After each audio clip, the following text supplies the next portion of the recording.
bonde la Ufa, yani Rift Valley, kwamba sisi kama watu wa Rift Valley tayari tumechoka na Mheshimiwa Raila Odinga, na tumechoka kiasi kwamba imefika wakati ambapo Raila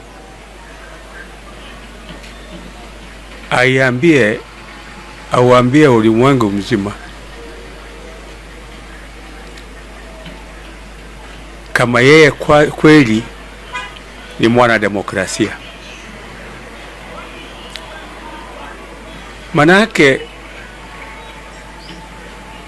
chaguzi 5 zimefanywa na amepoteza.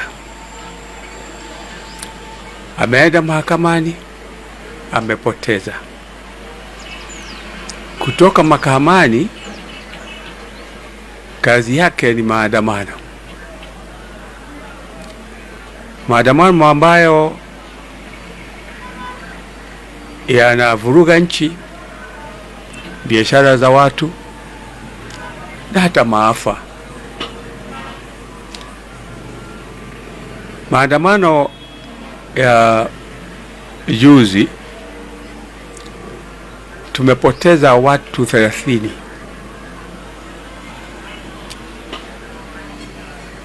kwa ajili ya maandamano ambayo yeye mwenyewe ameanzisha.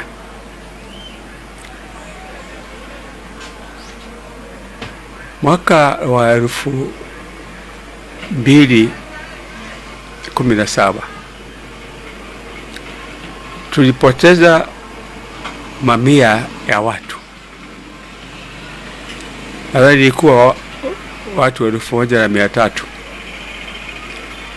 na watu 600,000 wakafurushwa kutoka makao yao, na hadi sasa hata wengine hawajawahi kurudi kwenye makao yao.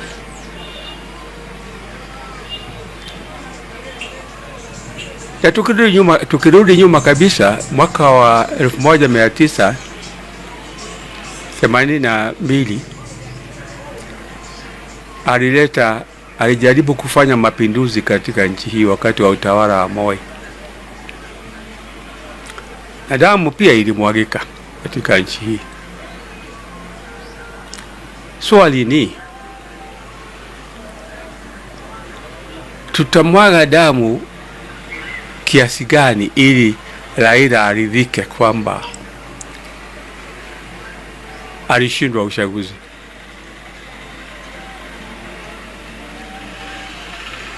Maana umwagikaji wa damu ambao amesababisha Raila katika nchi hii unatosha kwa yeye aadhibiwe, hata kama sio nchi, aadhibiwe na nchi za kimataifa kama ICC. Maana amefanya maafa mengi sana katika nchi hii, na ikiwa ni nchi ya kidemokrasia, na demokrasia inatuambia ya kwamba uchaguzi ukifanywa na mtu ashindwe, basi ndio mwisho, na mwisho wake ni mahakama, ambako yeye mwenyewe ameenda mara kadhaa akipoteza. Je,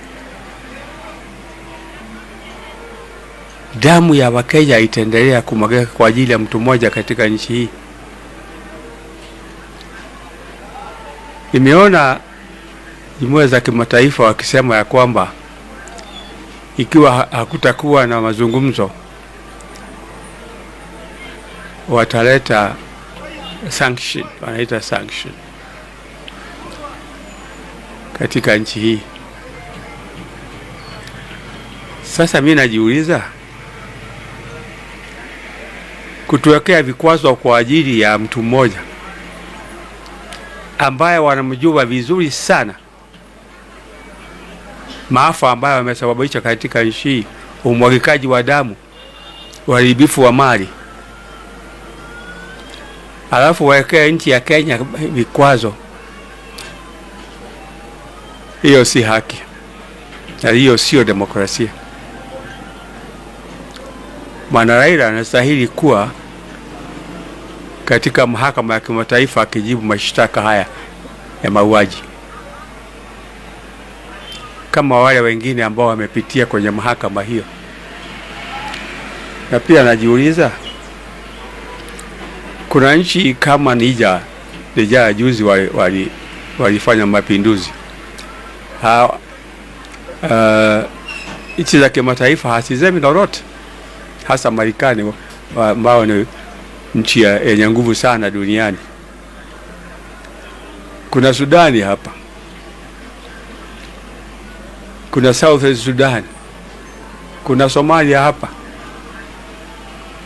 ambako kuna shida, mapigano na vita na nini. Hawajamaliza, hawasemi lolote. Imekuwaje sasa wameanza kuimulika Kenya kwa ajili ya mtu mmoja? Mara ya mtu huyo sasa yeye mwenyewe kwa maafa na vurugu ambazo ameleta nchini ashtakiwe na nchi za kimataifa.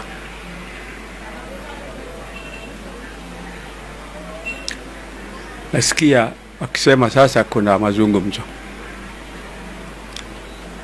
Haya mazungumzo hasa ni ya nini? Na tunashindwa.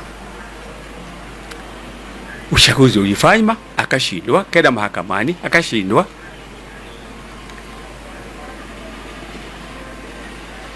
Haya mazungumzo mengine ni ya nini? Hatuambii kwamba anataka, na sisi tunajua kwamba yeye anapigania kuwa serikalini kama alivyofanya wakati wa mheshimiwa na marehemu Kibaki. Hayo ndio anaangazia, lakini hataki kusema. Anasema mimi sitaki kuwa serikali, lakini tunajua hiyo ndio tabia yake. Haya mazungumzo yanatumia pesa za nchi. Gharama ya maisha anayozingizia kwamba ndio chanzo na kiini cha maandamano.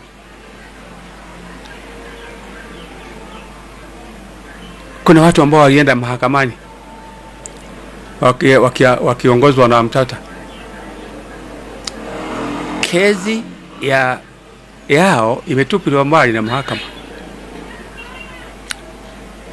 hata ingawa wanasikia wanaelekea mahakamani ya upeo.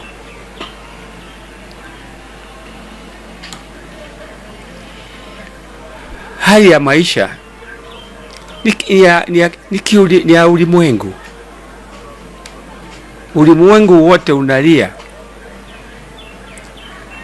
kuhusu hali ya maisha kuwa ngumu, sio Kenya peke yake.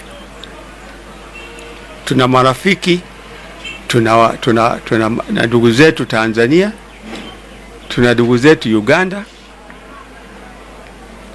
na tunajua hali ya maisha ilivyo, sio Kenya peke yake. Hicho ni kisingizio tu cha kuleta fujo katika nchi.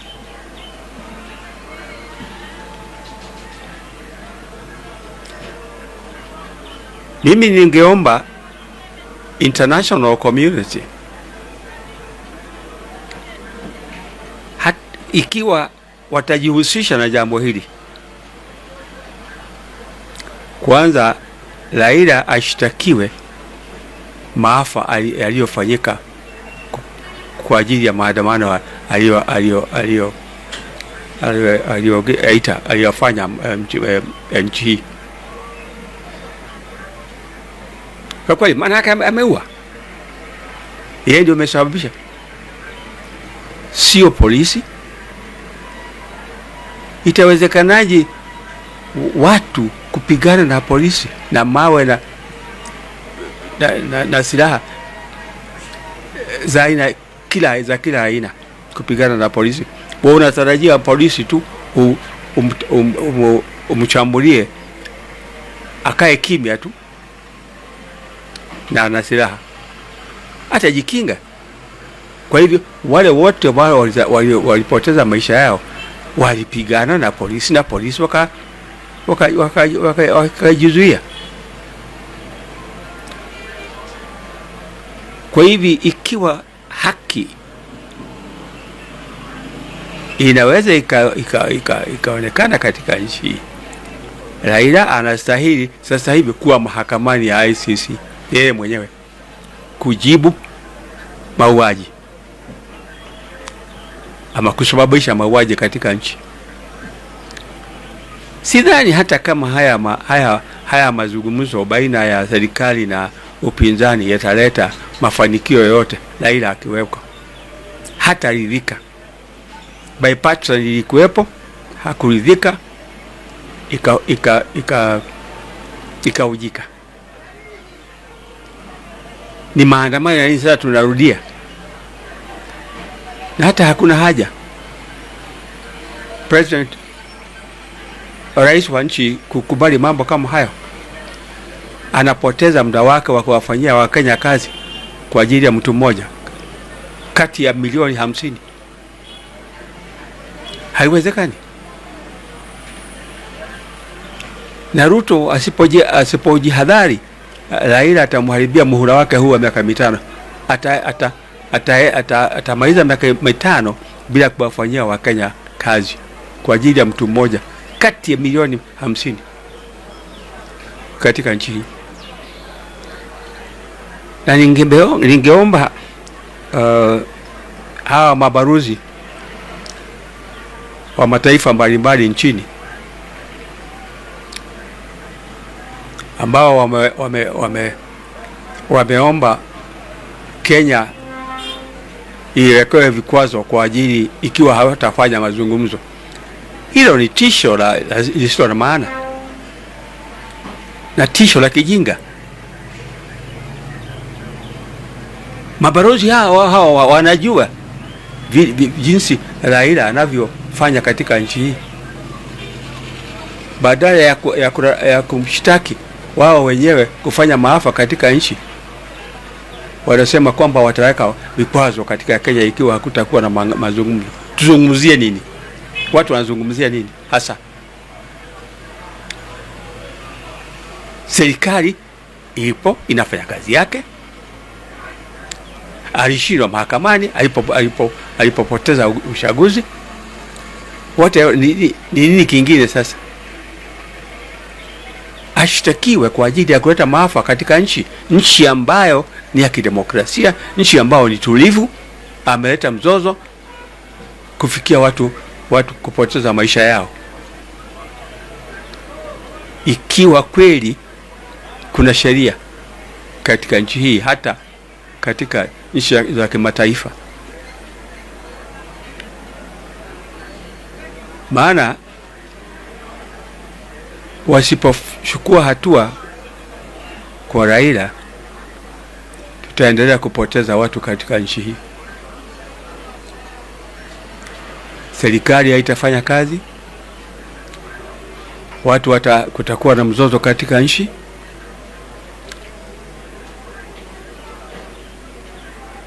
Nchi tulivu ya Kenya, na amezoea kila baada ya mkutano uchaguzi akishindwa. So na maombi yangu ni kwamba serikali ya kimataifa hiyo inayosema kwamba ama inayoshirikizwa na mabarozi kwamba Kenya iwekewe vikwazo, alafu sisi tupoteze biashara zetu na mambo na kadhalika kwa ajili ya mtu mmoja, hiyo sio